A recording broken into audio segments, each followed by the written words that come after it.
Nah, perhatikan di samping. Huruf qalqalah itu ada 5.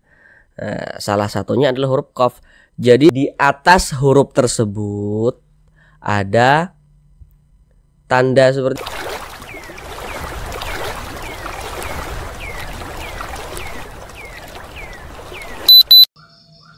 Assalamualaikum warahmatullahi wabarakatuh. Apakah Bapak dan Ibu, saudara semuanya masih belum lancar dalam membaca Al-Quran, masih terbata-bata dalam membaca Al-Quran, kemudian juga masih belum memahami ilmu tajwid? Mari belajar mengaji Al-Quran bersama kami. Akan kami jelaskan tajwidnya dengan pelan-pelan. Semoga dengan penjelasan tajwidnya yang pelan-pelan, semoga Bapak dan Ibu saudara semuanya bisa langsung dapat dengan mudah memahami ilmu tajwid Al-Quran, kemudian langsung dapat bisa mempraktekannya. Maka dengan kita mempelajari ilmu tajwid Al-Quran, kemudian kita praktekkan, maka yang belum lancar dalam membaca Al-Quran, semoga bisa secepatnya lancar di dalam membaca Al-Qurannya. Kemudian selanjutnya perlu kami sampaikan juga bagi Bapak dan Ibu saudara semuanya yang baru pertama kali bergabung belajar di channel ini, maka jangan pernah merasa ketinggalan sudah atau gimana gitu ya, jangan. Karena di sini kami tekankan bahwasanya tidak harus mengikuti video-video pembelajaran dari awal, tidak harus. Maka ikuti saja video-video pembelajaran terbaru yang kami buat seperti itu. Bahkan di video-video terbaru untuk dari segi media gambarnya sudah kami revisi, sudah kami sederhanakan supaya lebih memudahkan lagi untuk dipahami. Kemudian juga begitu juga dari segi penjelasannya begitu. Toh pembahasan yang telah lalu tetap akan kita temui di pembahasan yang akan datang. Hal ini kami sampaikan supaya Bapak dan Ibu saudara semuanya tidak merasa bahwasanya sudah ketinggalan jauh begitu. Khawatirnya karena merasa sudah ketinggalan jauh malah tidak jadi belajar untuk memperbaiki bacaan Al-Qur'annya seperti itu. Maka sekali lagi kami tekankan tidak harus mengikuti pembelajaran kami dari awal, tidak harus. Dimana Bapak Ibu masuk di channel ini, ikuti saja video-video terbaru yang kami buat seperti itu. Selanjutnya kami doakan terlebih dahulu semoga Bapak dan Ibu saudara semuanya senantiasa diberikan kesehatan oleh Allah Subhanahu wa taala. Jika mungkin ada yang sakit, semoga Allah Subhanahu wa taala segera menyembuhkan penyakitnya. Semoga dikabulkan segala hajat-hajatnya, dipermudah segala urusannya, dan semoga kita semuanya senantiasa dilancarkan rezekinya oleh Allah Subhanahu wa taala, diberikan rezeki yang berlimpah ruah dan barokah hingga bisa beribadah pergi umrah dan haji ke tanah suci Mekah. Amin, amin ya rabbal alamin. Baiklah, mari kita mulai belajar mengaji Al-Quran kita. Kita kali ini akan belajar mengaji Al-Quran dengan penjelasan tajwidnya yang pelan-pelan, yakni masih melanjutkan kembali pada surah Al-Baqarah ayat 264.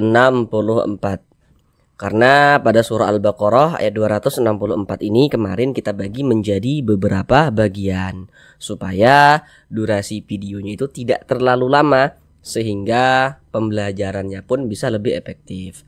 Karena di sini kami berusaha menjelaskannya itu dengan pelan-pelan supaya memudahkan Bapak dan Ibu saudara semuanya dalam memahami ilmu tajwid Al-Quran, supaya kalau ada yang belum lancar membaca Al-Qurannya bisa segera lancar. Sekarang ini kita masuk pada bagian yang terakhir daripada surah Al-Baqarah ayat 264 ini. Pada bagian yang terakhir ini kita akan belajar dari sini. Dari sini sampai selesai sini. Sekarang mari kita baca bersama-sama terlebih dahulu dengan pelan-pelan. Baru setelah itu kita bahas tajwidnya dengan pelan-pelan. A'udzu billahi minasy syaithanir rajim. Bismillahirrahmanirrahim. لا يقدرون على شيء مما كسبوا والله لا يهدي القوم الكافرين.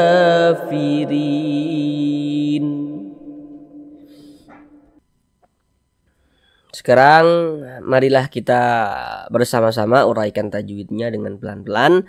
Namun seperti biasa ya, sebelum itu ada dua hal yang harus kami sampaikan di awal, yang harus Bapak dan Ibu saudara ingat, sehingga nanti ketika kami jelaskan semoga langsung dapat memahami apa yang kami sampaikan begitu. Yang pertama nih, kalau nanti kami katakan huruf sebelumnya atau harokat sebelumnya, maka yang kami maksud adalah yang berposisi sebelah kanan daripada suatu huruf. Intinya kalau kami katakan sebelumnya, berarti itu yang berposisi sebelah kanan daripada suatu huruf. Kemudian kalau nanti kami katakan huruf setelahnya, maka yang kami maksud adalah huruf yang berposisi sebelah kiri daripada suatu huruf. Baik, pertama di sini la dibaca panjang. Sekarang perhatikan gambar di samping. Ya, di situ ada rumus mad tabi'i, ada rumus 1, rumus 2, rumus 3. Huruf mad itu ada 3. Nah, rumus 1 yang warna hitam, rumus 2 yang warna hitam, rumus 3 yang warna hitam. Nah, itu huruf mad itu. Nah, kita lihat kalau la ini dibaca panjang. Kita lihat rumus 3. Rumus 3 yang warna hitam. Kalau kita membaca Al-Qur'an, apabila berjumpa dengan huruf alif, ini huruf alif nih, yang ke samping nih huruf alif, tapi dia disambung dengan huruf lam. Jadi kalau ada huruf alif, sebelum huruf alif ini ada harokat fathah. Ini baris 1 miring di atas huruf, namanya harokat fathah, atau disebut juga dengan tanda baca fathah atau baris fathah. Jadi kalau ada alif, sebelumnya ada harokat fathah, maka huruf yang memiliki harokat fathah ini dibaca panjang, sehingganya la dibaca panjang. Kalau mungkin ada yang masih kiranya mungkin bingung, nah, kita pakai garis seperti ini. Nah, ini, lihat ini, alif ini, alif pasangannya ini harokat fathah. Jadi kalau ada alif sebelumnya ada harokat fathah, maka huruf yang memiliki harokat fathahnya kita baca panjang. Mad tabi'i panjang 2 harokat. 2 harokat kira-kira sepanjang 2 ketukan. 1, 2. La yaqdiru. Ketukan itu hanya sarana untuk mempermudah kita dalam belajar, dan ketukannya pun tergantung dengan tempo bacaan kita. Jadi untuk mengenai bagaimana cara menentukan panjangnya mad, juga panjangnya gunnah, nah, silakan saudara baca saran-saran yang kami berikan pada kolom deskripsi video. La yaqdiru. Di sini ada huruf qaf, dia sukun. Nah, perhatikan di samping. Huruf qalqalah itu ada 5. Nah, salah satunya adalah huruf qaf. Jadi huruf-huruf tersebut kalau dia sukun, pantulkan cara bacanya. Ini huruf qaf, ini nih tanda sukun tuh seperti ini. Huruf sukun itu kadang disebut juga dengan huruf mati. Kalau dulu saudara misalkan pernah belajar, guru ngajinya bilang huruf mati, itu huruf sukun, kayak gitu. Kita pantulkan. Yaqo, seperti itu. Ini dinamakan dengan qalqalah kecil, qalqalah sugro, karena dia berada di tengah kalimat, atau supaya lebih mudah lagi kita pahami, karena dia berada di tengah bacaan begitu. Ini kan dia berada di tengah bacaan kita. Beda halnya kalau kita misalnya berwaqaf, kita berhenti tepat di huruf qalqalah. Nah, itu baru qalqalah kubro. Sedangkan ini kan kita tidak berhenti di huruf qalqalah, tidak. Kita tidak berhenti di huruf qalqalah, maka ini dinamakan dengan qalqalah sugro, qalqalah kecil, karena dia berada di tengah bacaan kita gitu. La yaqdiru. Di sini ada huruf ro memiliki harokat dhammah. Ini namanya harokat dhammah nih, harokat dhammah atau tanda baca dhammah. Huruf ro kalau dia memiliki harokat dhammah atau misalnya memiliki harokat fathah. Tapi di sini kan yang kita temui dhammah. Maka huruf ro-nya dibaca tabkhim, baca tebal, sehingga pangkal lisan kita naik terangkat ke atas ketika kita mengucapkannya. Tebalkan huruf ro-nya. La yaqdiru, diru. Kemudian ru dibaca panjang. Sekarang perhatikan rumus 2 yang warna hitam. Nah, kita geser garisnya ke sini. Jadi kalau kita membaca Al-Quran apabila berjumpa dengan huruf waw sukun, ada huruf waw, ada tanda sukun. Ada huruf waw, ada tanda sukun. Sebelum waw sukun ada harokat dhammah, ada tanda baca dhammah. Ada huruf waw, ada tanda sukun, sebelumnya ada tanda baca dhammah. Maka huruf yang memiliki tanda baca dhammah ini dibaca panjang. Jadi kalau kita membaca Al-Quran, nah kita lihat-lihat, kita perhatikan. Kalau ada huruf waw, ada tanda sukun, sebelumnya ada harokat dhammah, maka huruf yang memiliki harokat dhammah itu dibaca panjang. Sehingganya ru dibaca panjang. Mad tabi'i panjang 2 harokat. La yaqdiruna ala, la dibaca panjang. Sekarang perhatikan rumus 3 tapi yang warna biru. Rumus 3 warna biru. Kalau kita membaca Al-Quran berjumpa dengan huruf, kemudian di atas huruf tersebut ada tanda seperti ini, tanda baca fathah berdiri atau harokat fathah berdiri. Harokat fathah itu kan bentuknya mereng seperti ini, enggak? Nah, ini harokat fathah ini tadi mereng seperti ini bentuknya. Tapi kalau harokat fathah atau tanda baca fathah itu bentuknya berdiri seperti ini, berbentuk alif kecil seperti ini, maka huruf kalau di atasnya ada tanda seperti ini dibaca panjang. Sehingganya la kita baca panjang. Mad tabi'i panjangnya 2 harokat. Ala syai'im. Di sini ada huruf ya sukun, ada huruf ya, ini ada tanda sukun. Sebelum ya sukun ini ada harokat fathah. Nah, perhatikan gambar di samping. Huruf lin ada 2. Perhatikan yang di kotak nomor 2. Jadi kalau ada huruf ya, ada tanda sukun. Sebelum ya sukun ada harokat fathah, maka huruf ya sukunnya adalah huruf lin, harful lin. Maka cara membacanya itu dibaca lunak ya, lembut saja. Kita baca syai'im, syai'im. Namun berhati-hati ketika mengucapkan huruf lin yang terjadi pada huruf ya sukun. Jangan sampai condong ke huruf e, jangan dibaca syai'im, syai'im. Nah, itu kadang kita temui juga begitu, karena mungkin tidak hati-hati, tidak teliti, malah condong ke huruf e, jangan. Tapi dibaca lunak saja. Syai'im.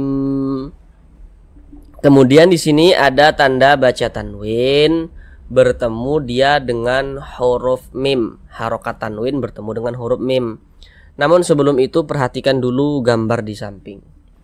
Setiap kita membaca Al-Quran, ingat ya, setiap kita membaca Al-Quran, kalau berjumpa dengan huruf nun sukun, atau berjumpa dengan salah satu tanda baca tanwin. Tanda baca tanwin itu kita perhatikan itu ada 3 bentuk dia. Yang nomor 1 tuh, perhatikan gambarnya tuh. Yang nomor 1 ada baris 2 di atas huruf. Nah, itu fathatain namanya. Fathatain atau tanwin fathah atau fathah tanwin begitu. Yang terpenting mana yang mudah untuk diingat dan dipahami begitu. Yang nomor 2 itu kasrotain namanya. Kasrotain baris 2 atau baris 2 di bawah huruf kasrotain, atau ada juga yang nyebutnya tanwin kasroh atau kasroh tanwin begitu. Dan yang nomor 3 tuh dhammatain. Jadi kalau kita membaca Al-Quran apabila berjumpa dengan huruf nun sukun atau berjumpa dengan salah satu tanda baca tanwin, maka kita perhatikan huruf setelahnya itu huruf apa. Nah, maka terjadilah suatu hukum tajwid. Contohnya seperti ini.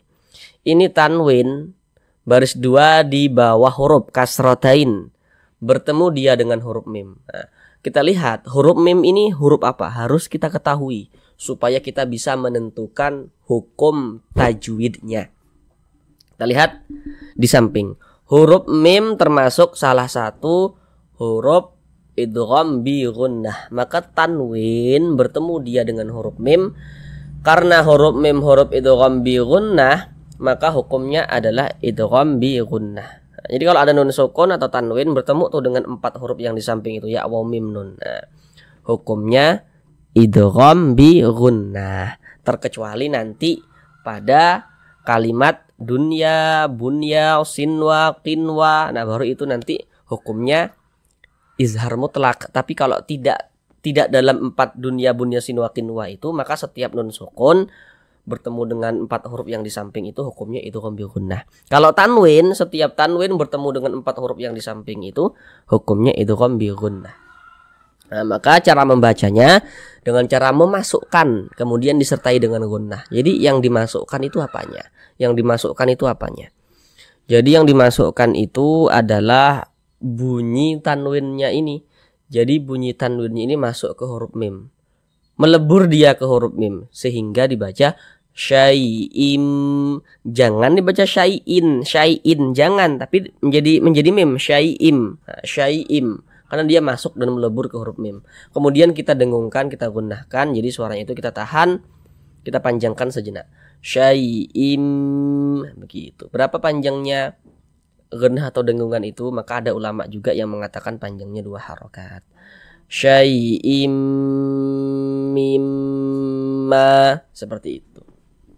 Kemudian di sini ada huruf mim bertasydid. Nah, perhatikan gambar di samping. Huruf nun bertasydid, huruf mim yang bertasydid hukumnya gunnah musyaddadah. Perhatikan catatan kecil di bawahnya itu. Itu catatan sengaja kami buat supaya saudara tidak keliru dalam menentukan hukum tajwidnya. Tapi nanti kalau ada orang bertanya, apa hukumnya nun bertasydid, apa hukumnya mim bertasydid, jawab saja hukumnya gunnah musyaddadah. Catatan di bawah itu tidak perlu saudara jelaskan, tidak perlu. Nah, supaya tidak keliru begitu. Ini kan ini mim ada tanda tasydidnya enggak nih? Tapi kan ini tadi hukumnya bukan gunnah musyaddadah mim yang ini. Hukumnya itu idgham bi gunnah tadi kan. Nah, maka supaya tidak keliru kami buatlah catatan kecil seperti itu. Jadi kalau ada huruf mim bertasydid ya, kita perhatikan juga huruf sebelum mim bertasydid ini kita perhatikan kalau dia memiliki tanda bacanya, kita perhatikan tanda bacanya. Kalau dia memiliki tanda baca kasrah atau fathah atau dhammah, nah, maka berarti mim bertasydidnya ini hukumnya gunnah musyaddadah begitu. Mim bertasydidnya atau nun bertasydidnya. Cuman di sini yang kita temui mim bertasydid. Maka karena dia gunnah maka kita gunnahkan, kita dengungkan. Jadi suaranya itu kita tahan, kita panjangkan sejenak. Syai'im mimma, syai'im mim, syai'im kita panjangkan sejenak, kita dengungkan. Mim kita tahan, kita panjangkan sejenak juga. Syai'im mimma, ma dibaca panjang. Ma dibaca panjang. Penjelasan ma ini sama dengan di sini tadi, sama dengan yang ini. Tadi di sini gambarnya sudah detail kami jelaskan. Letaknya tadi di rumus 3 yang warna hitam tadi itu letaknya. Karena di sini ada alif ya, ada alif sebelumnya ada harokat fathah. Jadi kalau ada alif sebelumnya ada harokat fathah, maka huruf yang memiliki harokat fathahnya dibaca panjang, sehingganya ma dibaca panjang. Mad tabi'i panjang 2 harokat. Mimma kasabu. Untuk gambarnya tidak kami tampilkan lagi supaya kita juga sambil latihan untuk mengingatnya begitu. Karena tadi sudah kami tampilkan di sini dengan detail. Mimma kasabu. Bu dibaca panjang. Bu penjelasannya sama dengan yang di sini tadi. Di sini tadi sudah detail kami jelaskan, gambarnya sudah kami tampilkan di sini. Sehingganya di sini gambarnya tidak kami tampilkan lagi supaya kita latihan untuk mengingat dan memahami tanpa gambar seperti itu. Ini letaknya tadi di rumus di rumus 2 yang warna hitam tadi letaknya. Nah, kalau kita lihat media gambar yang tadi yang telah kami tampilkan di rumus 2 yang warna hitam. Karena di sini ada huruf waw, ada tanda sukun. Jadi kalau ada huruf waw, ada tanda sukun, sebelum waw sukun ada harokat dhammah, maka huruf yang memiliki harokat dhammah ini dibaca panjang. Sehingganya bu dibaca panjang. Mad tabi'i panjangnya 2 harokat. Tadi di sini kan sudah kami tampilkan gambarnya dengan detail, sudah kami jelaskan, maka di sini tidak kami tampilkan lagi supaya kita bisa sambil mengingat dan sambil memahami tanpa media gambar. Kasabu pada tabi'i panjangkan 2 harokat. Kemudian di sini ada tanda waqaf, qaf dengan lam. Nah, bentuknya itu qaf dengan lam yang bermakna al-waqfu aula. Jadi maksudnya itu berwaqaf kita lebih utama. Jadi kalau menemukan tanda wakaf seperti ini itu berwakaf lebih utama. Jadi kita wakaf dulu, berhenti dulu, kita ambil napas, baru kita lanjutkan lagi bacanya. Karena itu lebih utama, seperti itu. Kemudian wallahu la, di sini ada lafaz Allah. Jadi kalau kita membaca Al-Qur'an nih, kita berjumpa kita dengan lafaz Allah. Berjumpa kita dengan lafaz Allah. Sebelum lafaz Allah itu ada harokat fathah. Nah, ini baris 1 di atas huruf harokat fathah. Ada lafaz Allah. Sebelum lafaz Allah ini tadi ada harokat fathah nih di sininya nih. Maka lafaz Allahnya dibaca tabkhim, dibaca tebal. Jadi huruf lam yang di tengah nih, huruf lam jalalahnya nih dibaca tebal. Nah, kita tebalkan. Kita baca tabkhim sehingga kita baca wallah, jangan dibaca walla, jangan dibaca tipis seperti itu, tebalkan. Wallahu la, seperti itu. Yang dapat menebalkan lafaz Allah itu ada 2 bentuk tanda baca. Ada 2 bentuk tanda baca. Yang dapat menebalkan lafaz Allah ada 2 bentuk tanda baca. Yang pertama yakni tanda baca fathah ini yang dapat menebalkan lafaz Allah. Kemudian selanjutnya yang dapat menebalkan lafaz Allah adalah tanda baca dhammah atau harokat dhammah. Bentuknya tuh seperti ini. Seperti ini, seperti ini. Jadi kalau kita mengaji Al-Quran, kita berjumpa lafaz Allah, kemudian di sininya nih ada lafaz Allah. Sebelum lafaz Allahnya, misalnya di sininya nih ada harokat dhammah, maka lafaz Allahnya juga dibaca tebal. Cuman kan di sini yang kita temui adalah ini tanda baca fathah. Lafaz Allah juga dibaca tebal. Wallah. Kemudian di sini ada alif lam, bertemu dia dengan huruf lam nih. Nah, kita lihat gambar di samping. Kalau ada huruf alif lam bertemu dengan salah satu daripada 14 huruf yang di samping itu, maka hukumnya adalah alif lam syamsiyah. Perhatikan tuh, huruf lam tuh termasuk salah satu huruf syamsiyah kan? Maka ini hukumnya adalah alif lam syamsiyah. Sehingga kita baca wallah, sehingga huruf lam yang ini nih, huruf lam yang ini dia tidak ada tanda bacanya, tidak ada harokatnya dia. Cara membacanya itu dibaca idgham. Jadi maksudnya itu langsung masuk ke sini bacanya. Dari wa langsung masuk ke huruf lam yang ada tanda bacanya ini. Wallah, seperti itu. Makanya alif lam syamsiyah itu disebut juga dengan idgham syamsiyah. Wallah. Kemudian di sini lafaz Allahnya dibaca panjang. Lafaz Allah dibaca panjang. Nah, tadi sudah detail juga kami jelaskan yang di atas ini, sudah kami tampilkan juga gambarnya di sini tadi. Lafaz Allah dibaca panjang. Nah, ini letaknya itu terletak di rumus 3 yang warna biru tadi kalau kita lihat pada media gambar yang telah kami tampilkan di atas tadi. Tanda panjangnya mana? Ini tanda panjangnya nih, alif kecil nih, atau fathah berdiri di atas suatu huruf. Ini tanda panjangnya. Sehingga lafaz Allah dibaca panjang, mad tabi'i panjang 2 harokat. Wallahu la dibaca panjang, la dibaca panjang. Penjelasannya sama dengan yang di atas ini tadi, sama dengan yang di atas ini tadi. Nah, tadi kan untuk media gambarnya sudah kami tampilkan. Nah, ayo tadi masih ingat nggak nih? Nah, ini letaknya tadi. Kalau di media gambar di atas tadi letaknya di rumus berapa ini? Nah, ya di rumus 3 yang warna hitam. Kalau kita mengaji Al-Quran berjumpa dengan huruf alif, ini huruf alif. Sebelum huruf alif ada harokat fathah. maka huruf yang memiliki harokat fathah dibaca panjang. Tadi di atas sudah detail kami jelaskan gambarnya. Sehingga la dibaca panjang, mad tabi'i panjang 2 harokat. Wallahu la yahdil. Di sini ada alif lam berjumpa dia dengan huruf qaf. Nah, kita lihat gambar di samping. Kalau ada huruf alif lam berjumpa dengan salah satu daripada 14 huruf yang di samping itu, maka hukumnya alif lam qamariyah. Coba tuh perhatikan tuh huruf qaf. Huruf qaf termasuk salah satu huruf qamariyah kan? Maka alif lam berjumpa dengan huruf qaf, hukumnya alif lam qamariyah. Kalau alif lam qamariyah, huruf lamnya dia ada tanda bacanya nih, ada tanda sukunnya. Dibaca jelas dia, terbaca dia dengan jelas. Yahdil. Makanya alif lam qamariyah itu disebut juga dengan izhar qamariyah. Yahdil qaumal kafirin. Di sini ada huruf waw sukun, ada huruf waw, ada tanda sukun, sebelumnya ada harokat fathah. Perhatikan lagi gambar di samping. Huruf lin ada 2. Perhatikan yang di kotak nomor 1. Kalau ada huruf waw, ada tanda sukun, sebelumnya ada harokat fathah, maka huruf waw sukunnya adalah huruf lin. Nah, kita baca lunak saja. Yahdil qaumal. Alif lam berjumpa dengan huruf kaf. Nah, kita lihat lagi di gambar di samping. Huruf kaf termasuk salah satu huruf qamariyah. Berarti alif lam berjumpa dengan huruf kaf, huruf qamariyah, maka hukumnya alif lam qamariyah. Sehingga huruf lamnya ini dia dibaca izhar. Ada tanda bacanya dia. Mal. Nah, terbaca kan? Ka dibaca panjang. Dibaca panjang. Nah, tanda panjangnya mana? Ini fathah berdiri nih di atas suatu huruf berbentuk alif kecil. Sehingga ka dibaca panjang. Mad tabi'i panjang 2 harokat. Kafirin. Huruf ro kalau memiliki harokat kasroh ini baris satu miring di bawah huruf.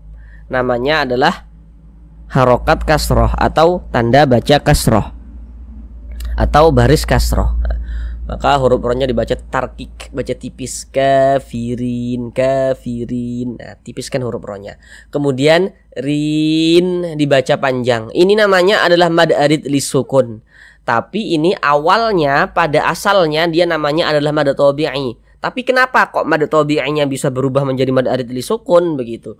Nah, baru sekarang perhatikan lagi gambar di samping. Perhatikan rumus 1. Rumus 1 yang warna hitam. Perhatikan. Kalau kita membaca Al-Quran apabila berjumpa dengan huruf ya sukun, ada huruf ya, ada tanda sukun. Nah, perhatikan rumus 1 yang warna hitam tuh. Ada huruf ya, ada tanda sukun. Sebelum ya sukun ada harokat kasroh, maka huruf yang memiliki harokat kasroh tuh dibaca panjang begitu. Ada huruf ya, ada tanda sukun, sebelumnya ada harokat kasroh, maka huruf yang memiliki harokat kasroh ini dibaca panjang. Sehingga nyeri dibaca panjang. Jadi kalau kita membaca Al-Quran, kita lihat, kita perhatikan. Kalau ada huruf ya, ada tanda sukun nih, sebelumnya ada harokat kasroh, maka huruf yang memiliki harokat kasroh ini dibaca panjang. Pada awalnya dia namanya mad tabi'i. Kemudian mad tabi'i yang berjumpa dengan huruf yang kita sukunkan berubah nama dia menjadi mad arid lisukun. Panjangnya boleh 2 harokat, boleh 4 harokat, boleh juga 6 harokat. Yang terpenting konsisten dalam sekali bacaan. Maksudnya konsisten itu kalau kita membaca Al-Quran berjumpa kita dengan mad arid lisukun. Kalau mad arid lisukunnya kita baca 2 harokat, semua mad arid lisukun kita baca 2 harokat. Kalau kita baca 4 harokat, semua mad arid lisukun kita baca 4 harokat. Kalau kita baca 6 harokat, semua mad arid lisukunnya kita baca 6 harokat. Seperti itu. Harus konsisten dia seperti itu. Huruf yang kita sukunkan mana? Huruf nun. Ini kan kalau kita berwakaf di huruf nun, kita baca kafirin, firin. Jangan dibaca firina, jangan. Kenapa kok huruf nunnya kita sukunkan? Kenapa kok huruf nunnya kita matikan? Jadi kalau kita membaca Al-Quran, kita berwakaf nih, berhenti kita nih, tepat di huruf yang tidak dibaca panjang, hurufnya kita sukunkan. Ini kan kita berhenti di huruf nun. Huruf nun kan tidak dibaca panjang. Karena kita berhenti di huruf yang tidak dibaca panjang, hurufnya kita sukunkan sehingga dibaca kafirin. Begitu. Nah, sekarang mari kita ulang bersama-sama sekali lagi dari awal dengan memperhatikan apa-apa yang telah kita pelajari tadi. Kita baca sekali lagi supaya yang belum lancar membaca Al-Qur'annya bisa segera lancar. لا يقدرون على شيء مما كسبوا والله لا يهدي القوم الكافرين.